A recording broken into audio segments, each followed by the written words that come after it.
നമസ്കാരം പ്രിയമുള്ളവരെ. ഞാൻ രാധാകൃഷ്ണൻ നമ്പൂതിരിപ്പാട്. നിലമ്പൂർ ജനത തീരുമാനിച്ചാൽ പിന്നെ എന്താ ചെയ്യുക അല്ലേ?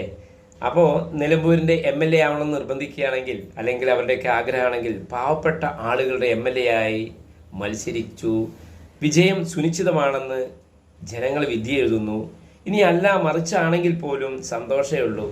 കാരണം നമ്മൾക്ക് 10 വോട്ടേ കിട്ടുന്നുള്ളൂ എങ്കിൽ പോലും അത് സന്തോഷമാണ്. കാരണം 10 പേരുടെയെങ്കിലും ആത്മാർത്ഥമായുള്ള പിന്തുണയുണ്ടല്ലോ. എങ്കിലും ഇനിയും സമയമുണ്ടല്ലോ.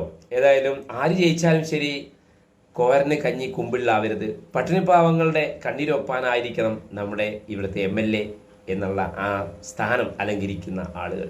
അത് LDF ആയാലും ശരി, UDF ആയാലും ശരി, മറ്റുള്ള പാവപ്പെട്ട ആളുകളെ, പ്രത്യേകിച്ച് ട്രൈബൽ മേഖലയിലെ ആളുകളെ നമ്മളെപ്പോലെ, സാധാരണ മനുഷ്യരെ പോലെ അവരെയും സമൂഹത്തിൻ്റെ മുഖ്യധാരയിലേക്ക് ഉയർത്തിക്കൊണ്ടുവരണമെന്ന് മാത്രമാണ് ഈ അവസരത്തിൽ പറയാനുള്ളത്.